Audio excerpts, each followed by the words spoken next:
Meu neto esqueceu o tablet. Fui desligar e vi a conversa. Amanhã a gente finaliza. Ela assina sem nem ler. Velha é muito boba. Sou Dalva, 72 anos, viúva. Mal sabiam eles o que os esperava. O cheiro da minha macarronada de domingo ainda pairava no ar. Uma mistura gostosa de manjericão fresco e molho de tomate que eu faço da mesma forma há 50 anos. Era o prato preferido do Lucas, meu único neto. Ele e a Carla, minha nora, tinham acabado de sair depois de um almoço que encheu a casa de risadas e o meu coração de alegria. Lucas, com seus 25 anos, sempre foi a luz dos meus olhos. Ajudei a criá-lo, contei histórias para ele dormir, cuidei dos seus joelhos ralados. Carla, que entrou na nossa família há uns 3 anos, era sempre sorrisos e gentilezas, me chamando de mãezinha e elogiando minha comida. A senhora é a melhor cozinheira do mundo, mãe Dalva, ela disse hoje mesmo, enquanto raspava o prato. Eu sorri, boba, acreditando em cada palavra.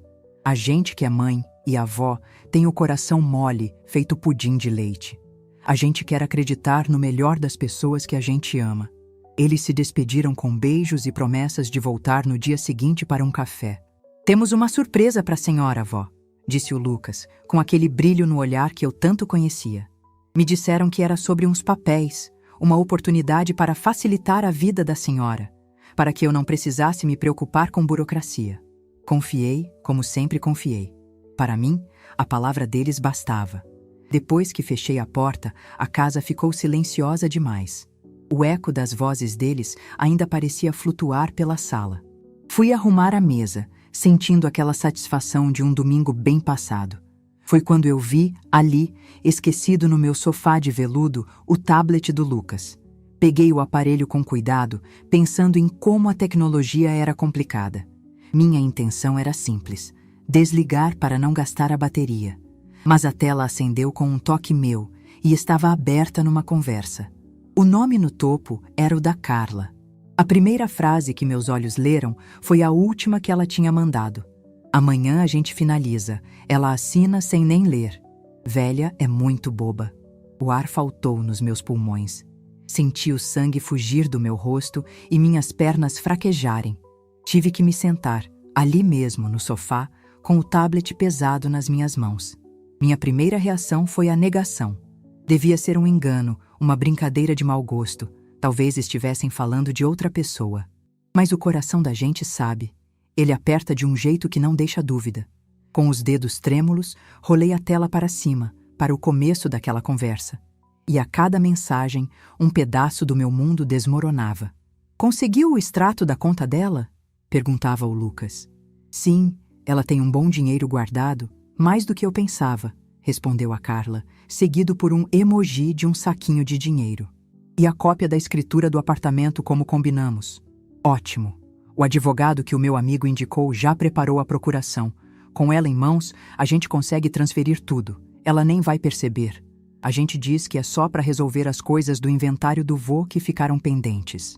Meu falecido marido, Antônio, usando o nome dele, a memória dele, para me enganar. A náusea subiu pela minha garganta. Você acha que ela não vai desconfiar, amor? Sua avó parece esperta. A mensagem era da Carla. A resposta do meu neto, do meu Lucas, foi a facada final. Que nada. A avó vive no mundo dela, confia em mim de olho fechado. É só fazer um draminha, dizer que a gente precisa de ajuda para comprar nossa casa, que ela amolece. Velho, é tudo igual, carente. Um pouco de atenção e eles fazem qualquer coisa. E para fechar, a frase que eu já tinha lido. Amanhã a gente finaliza, ela assina sem nem ler. Velha é muito boba. Velha, boba, carente. Cada palavra era uma pedra atirada contra mim. Eu não chorei. O choque foi tão grande que secou minhas lágrimas. Fiquei ali, parada, sentindo um frio que não vinha da janela aberta. Era um frio por dentro. Um frio que congelava 50 anos de memórias, de amor, de dedicação, as risadas do almoço, os elogios da Carla, o abraço do Lucas na despedida. Tudo se transformou em veneno, em uma peça de teatro muito bem ensaiada, onde eu era a única que não sabia o roteiro. O cheiro do molho de tomate agora me parecia enjoativo. O silêncio da casa não era mais de paz, era de abandono. Levantei, caminhei pela minha sala, tocando nos porta-retratos. Numa foto, um Lucas de 5 anos, sorrindo sem dentes no meu colo. Em outra, ele na formatura da faculdade, me abraçando. Eu estava tão orgulhosa, orgulhosa do homem que eu pensei que ele tinha se tornado. Que tola eu fui. A velha boba tinha sido exatamente o papel que eu tinha representado por tempo demais. Mas enquanto a dor da traição me rasgava por dentro, outra coisa começou a crescer no meu peito. Uma coisa que eu não sentia há muitos anos. Era uma brasa adormecida, debaixo de muitas camadas de saudade e rotina. Era a mulher que o Antônio, meu marido, sempre soube que eu era. Ele, um homem prático e desconfiado, sempre me dizia: Dalva, minha flor, você tem um coração de ouro, mas não deixe que façam dele um tapete. Observe, escute e nunca, nunca assine nada sem que o nosso Dr. Menezes leia antes. Dr. Menezes. O nome ecoou na minha mente como um sino. Advogado da nossa família por mais de 40 anos. Um homem sério, correto, que conhecia cada vírgula do nosso patrimônio, construído com o suor de uma vida inteira de trabalho do meu Antônio. Lucas e Carla não sabiam dele. Para eles, eu era só uma velhinha que cuidava do jardim e fazia macarronada. Eles não faziam ideia da estrutura que o Antônio tinha deixado para me proteger. Eles não conheciam a Dalva, que administrou a pequena empresa de tecidos do marido por quase 1 ano, quando ele adoeceu. A Dalva que aprendeu a ler um balanço e a negociar com fornecedores turrões. Eu tinha deixado essa mulher guardada, esquecida, mas agora ela estava acordando. A tristeza começou a dar lugar a uma clareza gelada, a uma determinação feita de aço. Olhei para o tablet. O plano deles estava todo ali, escrito, documentado, uma prova. Respirei fundo, peguei meu celular, um aparelho simples que o Lucas me deu, só para emergências, e tirei fotos de cada parte da conversa. Enviei as fotos para o meu próprio e-mail, uma coisa que o Antônio tinha me ensinado a fazer, para guardar coisas importantes. Depois, apaguei as fotos do celular e fechei a conversa no tablet, deixando-o exatamente como estava. Caminhei até minha agenda de telefones, a de papel, com as beiradas gastas. As letras do Dr. Menezes estavam lá, um pouco amareladas pelo tempo. Disquei o número no meu telefone fixo, o de disco, que faz aquele barulhinho gostoso ao girar. Ele atendeu no segundo toque. Dr. Menezes. A voz era a mesma, firme e segura. Doutor, eu disse, e minha própria voz me surpreendeu. Não havia tremor, não havia choro, havia apenas força. Aqui é Dalva, viúva do Antônio. Preciso dos seus serviços. Amanhã de manhã, com urgência. Houve uma pequena pausa do outro lado da linha. Dona Dalva, é um prazer ouvi-la, embora lamente a urgência. Meu escritório estará de portas abertas para a senhora às 8 da manhã. O que aconteceu? Eu olhei para a foto do meu neto sorrindo na estante. O amor ainda estava lá, mas agora era um amor ferido, um amor que exigia justiça. Aconteceu, doutor, respondi, que algumas pessoas se esqueceram de quem eu sou. E amanhã eu vou fazer questão de lembrá-las. Desliguei o telefone e me sentei na minha poltrona, o lugar de onde eu via o mundo passar pela janela. O sol da tarde estava se pondo, pintando o céu de laranja e roxo. Era um espetáculo lindo, mas eu mal notei. Minha mente já estava trabalhando, montando as peças, antecipando os movimentos. O café da manhã com meu neto e minha nora estava mantido. Eles viriam com seus papéis e seus sorrisos falsos. Mas a velha boba não estaria mais em casa. No lugar dela, encontrariam Dalva. E o dia estava longe de terminar como eles planejaram. A noite foi longa. Não daquelas noites de insônia e choro, mas de um silêncio vigilante. O sono não veio porque minha mente, pela primeira vez em muitos anos, estava completamente desperta, trabalhando a todo vapor. Antes do sol nascer, eu já estava de pé. O cheiro do café fresco que eu passava no coador de pano se misturou com a minha nova e fria determinação. Enquanto a água quente descia, eu não pensava na traição com a dor da vítima, mas com a clareza de uma general que estuda o mapa do inimigo. O tablet do meu neto continuava na mesinha de centro, um monumento silencioso à ganância deles. Eu o ignorava. A prova que eu precisava já estava salva, segura, longe das mãos deles. Meu primeiro passo foi ligar o velho computador que ficava no quartinho dos fundos, uma máquina lenta que Lucas uma vez chamou de peça de museu. Levei quase 10 minutos para que ele ligasse e abrisse minha caixa de e-mails, mas a paciência era uma virtude que a idade tinha me ensinado bem. Imprimi as fotos da conversa, o preto e branco do papel, dando um ar ainda mais sórdido às palavras deles. Dobrei as folhas e as coloquei na minha bolsa. Depois, fui até o grande armário de mogno no corredor, o mesmo que meu Antônio comprou na nossa primeira casa. O cheiro de cedro e de tempo guardado me abraçou quando abri as portas. Ali, numa caixa de metal que precisava de uma chave pequenina que eu guardo junto ao meu peito, estavam todos os nossos documentos importantes. A escritura do apartamento, as apólices de seguro, os registros de investimento e o mais importante de todos, o testamento do Antônio. Peguei tudo. Cada papel parecia pesado, não pelo peso da celulose, mas pelo peso das memórias e do trabalho de uma vida inteira que eles representavam. Sentei-me à mesa da cozinha, com a papelada espalhada à minha frente, e comecei a ler. Lia devagar, como se reaprendesse uma língua esquecida. Eram números, cláusulas, termos jurídicos que eu sempre deixei para o meu marido cuidar. Não se preocupe com isso, minha flor, ele dizia. Mas ao contrário do meu neto, ele não dizia isso para me diminuir, e sim para me poupar. Agora, eu via que precisava entender, e eu estava entendendo. Às 8 em ponto, eu tocava a campainha do escritório do Dr. Menezes. Era um prédio antigo no centro da cidade, com um elevador de portas pantográficas que fazia um barulho nostálgico. O escritório dele era exatamente como eu me lembrava. Paredes forradas de livros de capa dura, móveis de madeira escura e um cheiro reconfortante de papel e seriedade. Ele me recebeu com um aperto de mão firme e um olhar que era ao mesmo tempo profissional e gentil. Dona Dalva, por favor, entre. Um café? Aceitei. Sentamo-nos frente a frente, numa mesa ampla e organizada.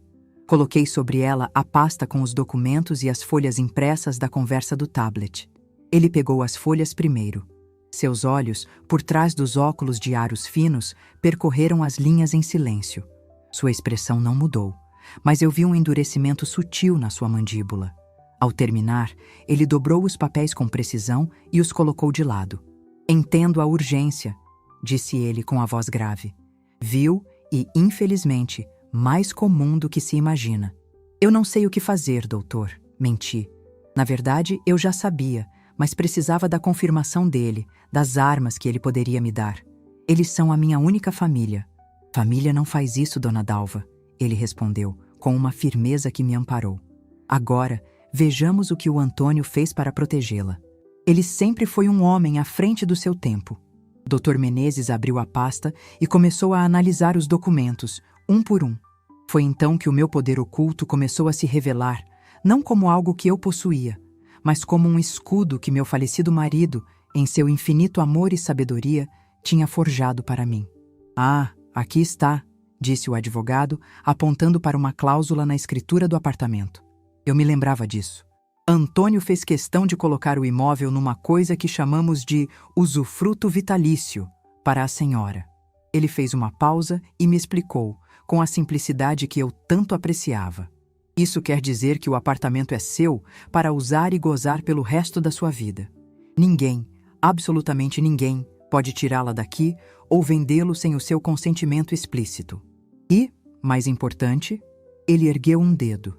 O Antônio adicionou um dispositivo de segurança. Qualquer transação envolvendo este imóvel, seja venda ou transferência, exige não apenas a sua assinatura, mas também a minha, como procurador legal do espólio dele, para garantir que a senhora não esteja sendo coagida ou enganada. Eu o encarei, absorvendo a informação. Uma fortaleza. Meu Antônio tinha construído uma fortaleza ao meu redor, e eu nem sabia. As lágrimas que não chorei na noite anterior ameaçaram vir, mas agora eram de gratidão. Mas não é só isso, continuou ele, pegando o testamento. Seu marido deixou seus investimentos numa aplicação financeira segura, mas com uma regra muito clara. Retiradas acima de R$ 5.000 por mês exigem uma justificativa por escrito e, novamente, minha assinatura de conformidade. Ele fez isso, dona Dalva, porque conhecia o seu bom coração. Ele sabia que a senhora seria capaz de dar tudo o que tem para ajudar quem ama, mesmo que essa pessoa não merecesse. Cada palavra do Dr. Menezes era como uma peça de um quebra-cabeça se encaixando. Comecei a me lembrar de tantas coisas. Das vezes em que Lucas pedia dinheiro emprestado para um investimento que um amigo indicou, e eu dava sem pestanejar. Das vezes que Carla elogiava um anel meu, e eu dizia, pode levar, minha filha, eu quase não uso. Eles não viam isso como generosidade, viam como fraqueza, como prova de que a velha era realmente boba. Lembrei-me de uma conversa há alguns meses. Eu tentei dar uma opinião sobre a compra de um carro que Lucas queria fazer. Ah, vó, não se preocupa com isso.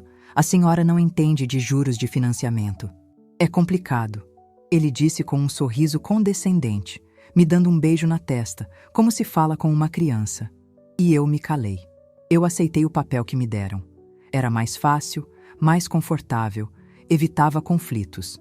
Eu me permiti ser a velhinha doce e inofensiva que só servia para fazer bolo e dar carinho. E ao fazer isso, eu mesma me tornei cúmplice da imagem que eles criaram de mim. Eu os ensinei a me desrespeitar com a minha própria passividade. No meio desses pensamentos, meu celular tocou dentro da bolsa. O barulho me assustou. Peguei o aparelho e o nome Lucas brilhava na tela. Olhei para o Dr. Menezes. Ele fez um leve aceno com a cabeça, como quem diz, vá em frente, atenda. Respirei fundo e atendi, forçando a voz mais doce e trêmula que consegui. Alô, meu filho. Bom dia, vovó. Dormiu bem? A voz dele era um melado, pegajosa de falsidade. Só estou ligando para confirmar nosso café mais tarde, tá bom? Eu e a Carla estamos tão animados com a surpresa que temos para a senhora. Estamos levando uns papéis para a senhora assinar, para facilitar a sua vida, lembra? Eu podia ouvir o sorriso na voz dele, o sorriso de quem está prestes a dar o bote. E ali, sentada no escritório do meu advogado, com a prova da sua traição na minha frente e o conhecimento da fortaleza legal que me protegia, eu senti o contraste absurdo da situação, a imagem que ele tinha de mim e a mulher que eu estava me tornando naquele exato momento. A ironia era quase cômica. Claro, meu filho, que bom que você ligou, respondi, mantendo o tom suave. A avó já está preparando um bolinho de fubá que você adora. Estou esperando vocês com o coração na mão. Ah, que maravilha, vó! A senhora é um anjo. Até mais tarde, te amo. Também te amo, meu neto, respondi e desliguei. A frase saiu por hábito, mas o gosto era de cinzas na minha boca. Dr. Menezes me olhava com uma expressão de admiração contida. A senhora é mais forte do que imagina, dona Dalva. Eu tinha me esquecido disso, doutor, mas estou me lembrando agora. Ficamos mais uma hora traçando o plano. Não era um plano de vingança, de gritos e acusações. Seria algo muito mais elegante e devastador. Seria um plano de revelação. A estratégia era simples. Eu os receberia como se nada soubesse. Deixaria que eles falassem, que apresentassem seus papéis, que fizessem seu teatrinho de bons moços preocupados com o bem-estar da velhinha. Eu os levaria até o limite, até o momento em que a caneta estivesse na minha mão, pronta para assinar a minha própria sentença. E nesse exato momento, a campainha tocaria. Dr. Menezes entraria, não como um advogado agressivo, mas como um velho amigo da família que veio tomar um café por coincidência. A partir daí, o roteiro seria dele. Voltei para casa sentindo-me outra mulher. O peso nos ombros tinha sumido, substituído por uma energia que eu não sentia há décadas. Olhei para o meu apartamento não mais como um lugar de solidão, mas como meu quartel-general. Cada objeto, cada móvel, parecia me dar força. Era o meu território, e eu o defenderia. Fui para a cozinha e, de fato, comecei a fazer um bolo de fubá. O cheiro de erva doce encheu o ar. Enquanto a massa crescia no forno, eu arrumava a mesa. Coloquei a minha melhor toalha, a de renda, que eu só usava em ocasiões especiais. Escolhi 3 xícaras de porcelana, as mais bonitas. Coloquei o pote de geleia caseira e um prato de biscoitos de nata. Preparei o palco com o cuidado de uma diretora de teatro. Tudo tinha que parecer perfeitamente normal, perfeitamente acolhedor. Era a calmaria antes da tempestade. Quando o bolo ficou pronto, dourado e cheiroso, eu o coloquei no centro da mesa. O cenário estava completo. Olhei para o relógio. Faltava pouco para eles chegarem. Sentei-me na minha poltrona e esperei. Eu estava calma. O coração batia forte, mas não de medo. Batia de antecipação. Preparei o café, o mais doce que pude. Já que a vida estava prestes a lhe servir uma dose de amargo, que ao menos a recepção fosse gentil. A campainha tocou pontualmente às 10 da manhã. Respirei fundo, alisei meu vestido estampado e caminhei lentamente até a porta. Ao abrir, o sorriso ensaiado de Carla e o abraço um pouco apressado de Lucas me receberam. "Bom dia, mãezinha, que cheirinho bom!" disse Carla, já entrando e olhando ao redor. Lucas me deu um beijo na bochecha e depositou uma pasta de couro sobre a mesinha de centro. "Vó, a senhora nem imagina o quanto isso vai te ajudar", ele disse, com um tom sério e protetor que agora soava como um insulto. Eu sorri, a avó amável e um pouco avoada que eles esperavam encontrar. "Entrem, meus filhos. Sentem-se. Fiz aquele bolo de fubá que você adora, Lucas. O café está quentinho." Eles se acomodaram no sofá e eu os servi, minhas mãos firmes, sem um único tremor. Observei-os enquanto eles elogiavam o bolo e o café.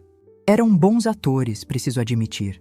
Carla perguntava da minha saúde, das minhas plantas, da vizinha do apartamento de cima. Lucas contava sobre seu trabalho, sobre projetos futuros, pintando um quadro de sucesso e responsabilidade. Tudo parte do roteiro. Meu monólogo interno, no entanto, era impiedoso. Cada elogio dela eu traduzia para "estamos bajulando a velha". Cada plano dele eu ouvia como "precisamos do dinheiro dela". Eu mantinha o sorriso no rosto. Fazia perguntas, comentava com frases como "que orgulho, meu neto" ou "você é uma moça de ouro, Carla". Eu os desarmava com a minha aparente ingenuidade. Estava dando a eles exatamente o que queriam, a confiança cega de que a presa já estava na armadilha. Mal sabiam eles que a caçadora era eu. Depois de esvaziarem as xícaras, chegou o momento. Lucas limpou a garganta, pegou a pasta de couro e a abriu no colo, com um ar de importância. "Então, vó", começou ele com a voz mansa, "sabe como a vida hoje é cheia de complicações, de burocracia?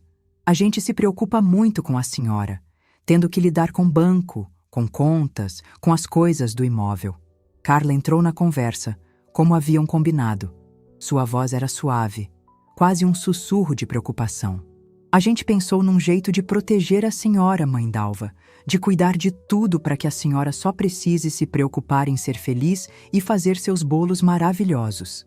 Ela pegou alguns papéis de dentro da pasta. "Isso aqui é só uma autorização, um documento padrão. Com ele, o Lucas pode te representar no banco, resolver qualquer pendência do apartamento.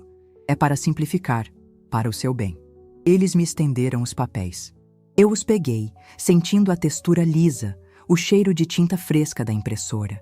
Era uma procuração de plenos poderes.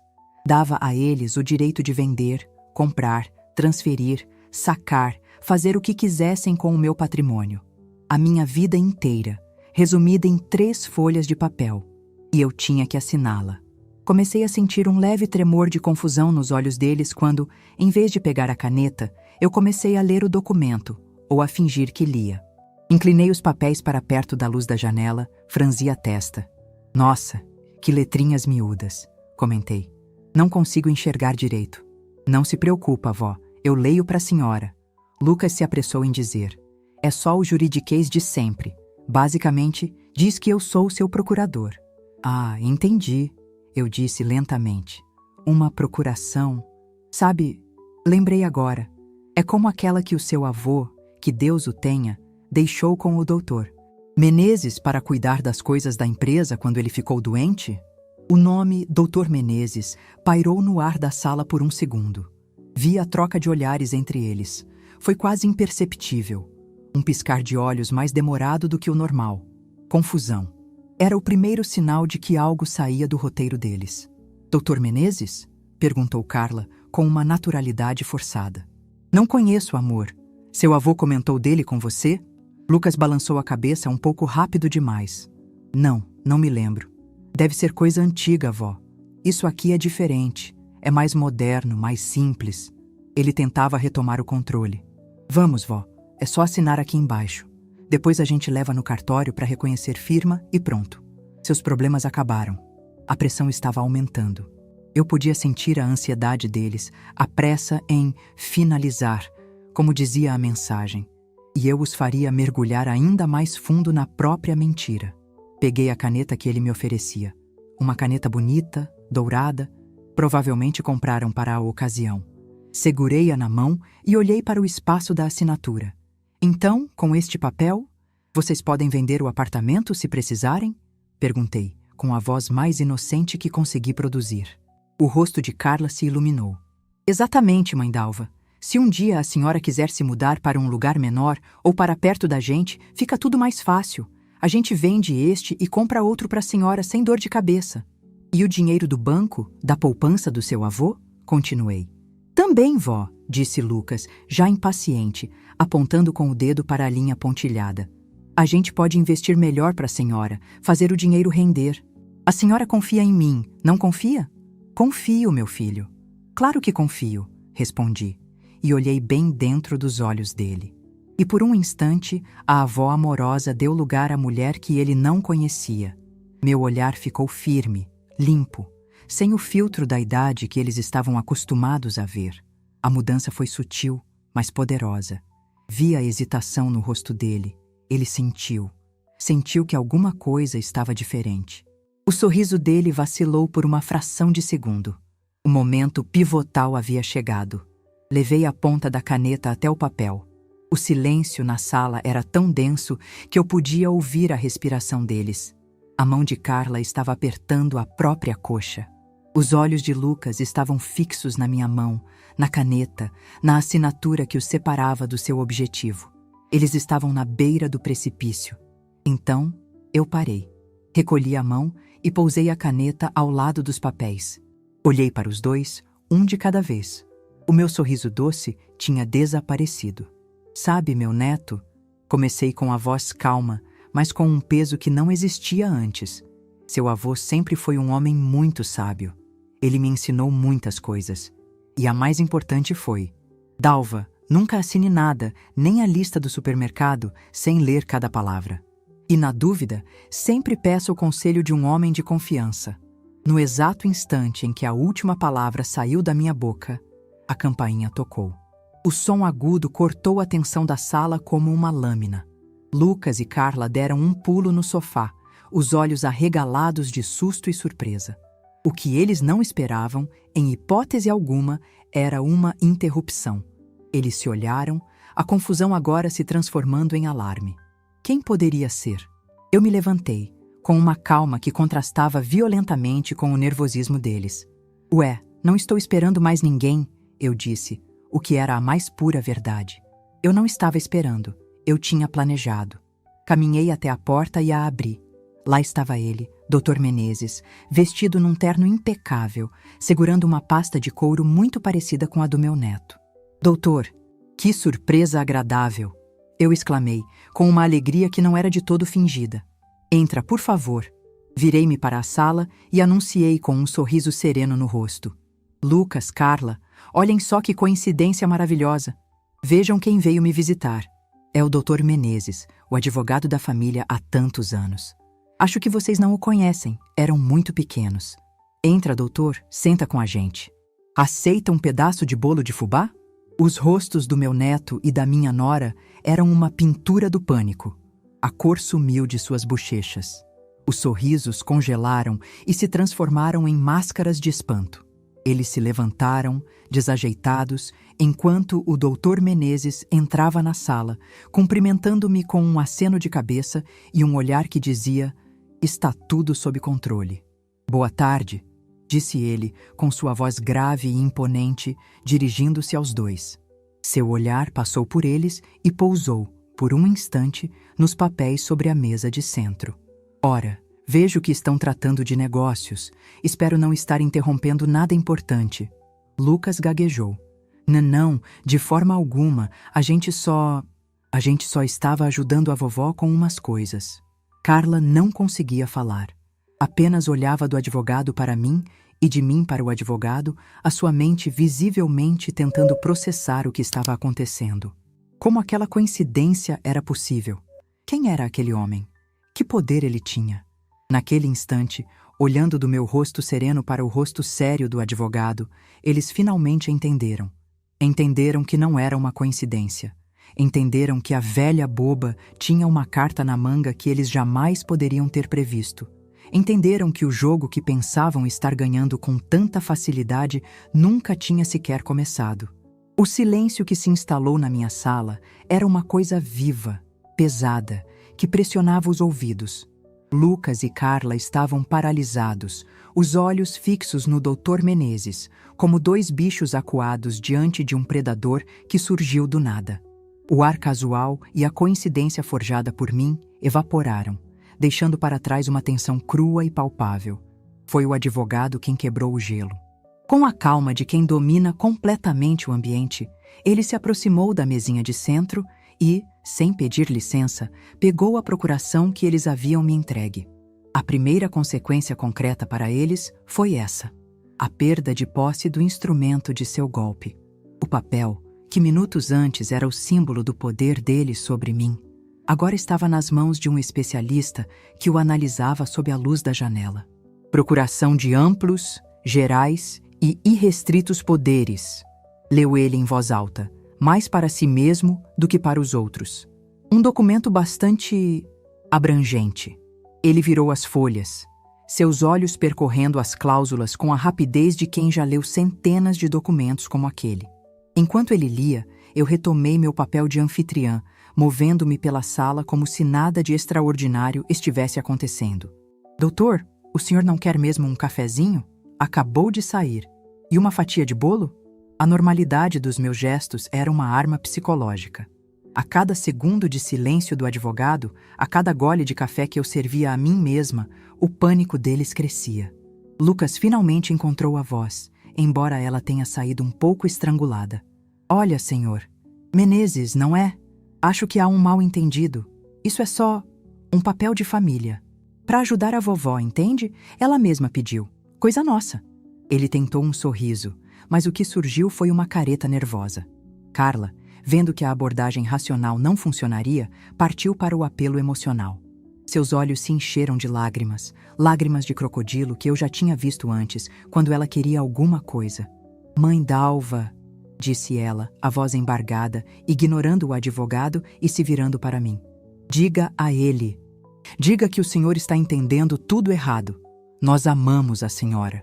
Nós só queremos cuidar da senhora, garantir que ninguém se aproveite da sua bondade. Por que a senhora está fazendo isso com a gente? A performance foi boa, mas o diretor da peça agora era outro.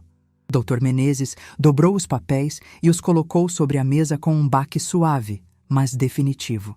Ele olhou para os dois e, pela primeira vez, havia um toque de aço em sua voz. Cuidar? Ele repetiu a palavra saboreando a ironia.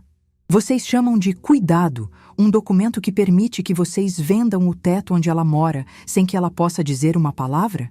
Que permite que liquidem as economias de uma vida inteira de trabalho dela e do falecido marido? Isso não é cuidado. Em termos leigos, chama-se expoliação. Em termos jurídicos, tem nomes bem mais feios. A tentativa deles de reverter a situação se desfez no ar. As palavras do advogado, ditas sem rodeios, expuseram a verdade nua e crua, despindo-os da fantasia de bons moços. O senhor não pode falar assim com a gente, protestou Lucas, a voz subindo de tom. Nós somos a família dela. E eu? Respondeu Dr. Menezes, no mesmo tom calmo e cortante. Sou o advogado da família, nomeado pelo seu avô, Antônio, há mais de 40 anos. E como tal, meu dever é proteger o patrimônio e o bem-estar da sua avó, inclusive, e especialmente, de quem tenta agir de má fé. Foi nesse momento que ele decidiu revelar todo o poder que estava oculto. A fortaleza que meu marido construiu ao meu redor, tijolo por tijolo. Vocês parecem desconhecer certos Detalhes, continuou o Dr. Menezes, abrindo sua própria pasta e tirando de lá uma cópia da escritura do imóvel. Este apartamento, por exemplo. O Antônio foi um homem muito prudente. Ele deixou o imóvel em usufruto vitalício para a dona Dalva. Ele fez uma pausa, olhando para os rostos cada vez mais confusos deles, e explicou como se falasse com crianças. Isso significa que ela tem o direito de morar aqui até o último dia de sua vida. E o mais importante, ele não pode ser vendido ou transferido sem duas assinaturas conjuntas. A dela, é claro, e a minha. Uma pequena cláusula de segurança que seu avô fez questão de incluir para evitar, digamos, entusiasmos excessivos. O queixo de Carla caiu, literalmente. Ela olhou para o apartamento como se as paredes estivessem se fechando sobre ela. A oportunidade deles tinha acabado de virar pó. E tem mais, prosseguiu o advogado impassível. As economias e os investimentos. O Antônio também estabeleceu regras.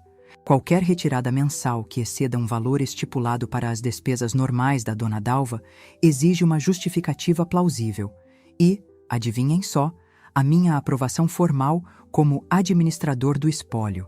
Ele não queria que o dinheiro que ele juntou com tanto esforço fosse usado para financiar aventuras ou planos mal concebidos. Cada palavra era um prego no caixão das esperanças deles. A herança que eles achavam que estava ali, madura para ser colhida, estava, na verdade, dentro de um cofre cuja chave eles nem sabiam que existia. O choque no rosto de Lucas era total. O descrédito se misturava à raiva. Ele não olhava mais para o advogado. Olhava para mim, para a sua vovó, a velhinha do bolo de fubá. A confusão em seus olhos deu lugar a uma acusação. Vó, ele disse, a voz cheia de um ressentimento profundo. Você sabia disso? O tempo todo? Você ficou aí, ouvindo a gente, vendo a gente fazer planos? E você sabia? A pergunta ficou suspensa no ar, carregada de veneno. A máscara de neto amoroso caiu, revelando o rosto de um homem furioso por ter sido enganado. Sabia do que, meu filho? Perguntei com a voz genuinamente triste. Que o seu avô se preocupava comigo? Que ele era um homem honrado que sempre quis me proteger? Sim, disso eu sempre soube. O que eu não sabia era que eu precisaria ser protegida de você. A minha resposta, calma e direta, pareceu atingi-lo com mais força do que um grito. Foi a vez de Carla explodir, o desespero tomando conta de sua boca antes que o cérebro pudesse filtrar. Mas e o nosso plano? E o sinal do nosso apartamento? Você prometeu, Lucas.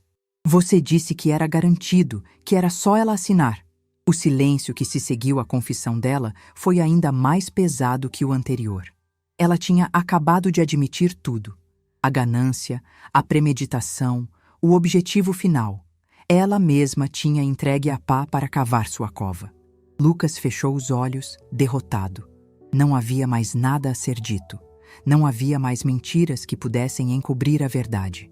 A dinâmica de poder na sala tinha se invertido de forma absoluta e irrevogável. Eles, que haviam chegado como predadores, agora eram as presas, expostos e impotentes sob as luzes da minha sala de estar. Dr. Menezes, então, encerrou a audiência. Ele recolheu a procuração fraudulenta da mesa e a guardou em sua pasta, ao lado dos documentos verdadeiros. Acredito que esta conversa chegou ao fim, disse ele, com uma formalidade glacial. Dona Dalva não vai assinar absolutamente nada hoje, nem em qualquer outro dia, sem o meu conselho. E eu sugiro muito seriamente que vocês dois repensem suas prioridades e a forma como tratam a única avó que tem. Ele então se virou para mim e seu tom mudou completamente, tornando-se respeitoso e cálido. Dona Dalva, quando a senhora estiver pronta, podemos discutir os próximos passos com calma. A decisão, como sempre, será sua. Com essa frase, ele deixou claro para todos na sala quem estava no comando. Não era ele, era eu. Eles continuaram parados no meio da sala, sem saber o que fazer. Ir embora? Pedir desculpas? Gritar? Todas as opções pareciam inúteis. Eu os olhava, meu neto e a mulher dele, e não sentia raiva. Sentia uma pena imensa, uma decepção que doía fundo na alma. Vi duas pessoas pobres de espírito. que trocaram o amor e o respeito por um atalho que não existia. Não precisei expulsá-los. Não precisei dizer mais nada. Meu silêncio, o silêncio de quem retomou seu trono, era a maior sentença que eu poderia lhes dar. O cheiro de bolo de fubá com erva doce ainda pairava no ar, um perfume doce e caseiro em meio à ruína dos planos deles, mas ninguém mais tinha fome. A doçura tinha acabado, e em seu lugar ficou apenas o gosto amargo da verdade que eles foram forçados a engolir. As semanas que se seguiram aquele dia não foram de silêncio e solidão, como antes, mas de um movimento que eu não experimentava há anos. A primeira coisa que fiz foi marcar uma reunião semanal com o Dr. Menezes. Eu queria entender tudo. Ele, com uma paciência de santo, me explicou cada cláusula, cada investimento, cada proteção que o Antônio tinha criado. Sentada em seu escritório, eu não era mais a viúva assustada. Eu era uma cliente, uma sócia do meu próprio futuro. Aprendi a diferença entre liquidez e patrimônio, entre usufruto e propriedade plena. As palavras que antes me assustavam, agora eram ferramentas na minha mão. A nova realidade se estabeleceu não com um estrondo, mas com a rotina de assumir o controle. O apartamento, que antes era apenas meu lar, agora era meu porto seguro, meu castelo. Comecei a mudar as coisas de lugar. Guardei as fotos do Lucas que ficavam na sala de estar numa caixa de madeira. Não por raiva, mas porque eu precisava de um espaço que fosse só meu, que não me lembrasse a cada instante da decepção. No lugar, coloquei uma pequena aquarela de uma praia que eu sempre sonhei em conhecer. Era um lembrete, não do passado, mas de um futuro que ainda me pertencia. O contato deles veio, como eu sabia que viria. Primeiro, mensagens de Carla, cheias de desculpas vagas e tentativas de me fazer sentir culpada. A senhora nos interpretou mal, mãe Dalva. Estamos sofrendo muito com isso. Eu lia e apagava, sem responder. Depois, veio o Lucas. Foram ligações que não atendi. E então, uma longuíssima mensagem de áudio, enviada tarde da noite. Ouvi por curiosidade, sentada na minha poltrona, com uma xícara de chá de camomila nas mãos. A voz dele não era mais a do jovem confiante e manipulador. Era a voz de um menino perdido, de quem o chão foi arrancado. Ele chorava. Confessou o plano do apartamento, a pressão da Carla, as dívidas que ele tinha feito achando que o meu dinheiro seria a solução fácil. Ele pediu perdão.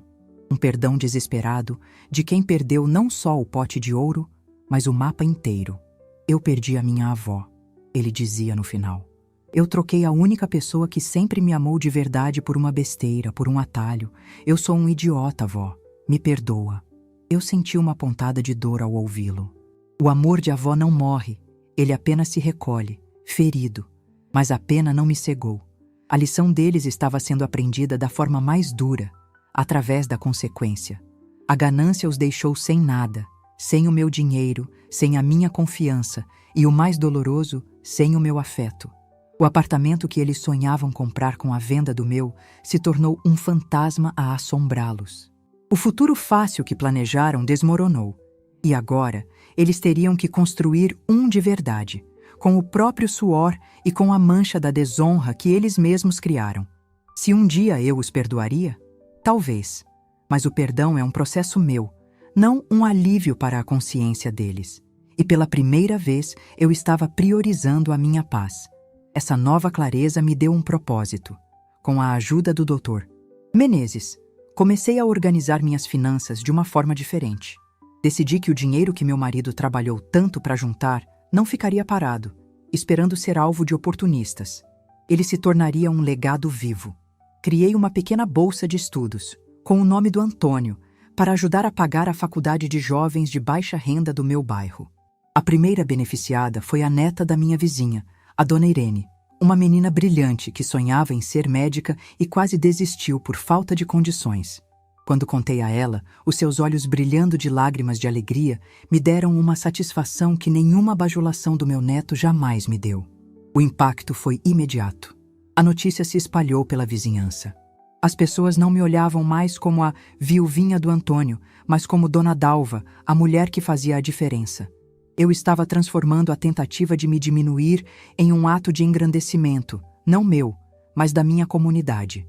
Numa tarde ensolarada, enquanto cuidava das minhas samambaias na varanda, eu me permiti refletir sobre toda essa jornada. A dor da traição do Lucas ainda estava lá, mas não era mais uma ferida aberta. Era uma cicatriz, um lembrete da minha própria força. Pensei em como eu permiti que a imagem de velha boba se criasse. Foi por amor, por comodidade, por não querer ver a feiura no coração de quem eu amava. A gente passa a vida inteira cuidando, amando tantos outros, que às vezes esquece de se respeitar. E eu aprendi, da forma mais dura, que o maior amor que podemos ensinar é aquele que começa pela nossa própria dignidade. A idade não nos dá uma licença para sermos ingênuos. Ela nos confere um diploma de sabedoria, conquistado com cada ruga, cada cabelo branco, cada alegria e cada dor. E o meu diploma, a partir daquele momento, estava emoldurado e pendurado na parede da minha alma, para que eu nunca mais me esquecesse do meu valor.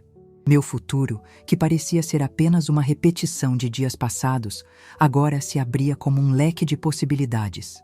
Com a minha vida financeira organizada e meu coração em paz, eu decidi fazer algo que sempre quis: viajar. Não uma viagem grande ou luxuosa, mas conhecer o mar. Eu, que vivia a vida inteira na cidade grande, só conhecia a praia pelas fotografias. Comprei uma passagem de ônibus para uma cidadezinha litorânea a algumas horas de distância. Arrumei uma mala pequena com o essencial: um livro, um maiô discreto e meu vestido de flores favorito. Pedi para a dona Irene cuidar das minhas plantas por 3 dias.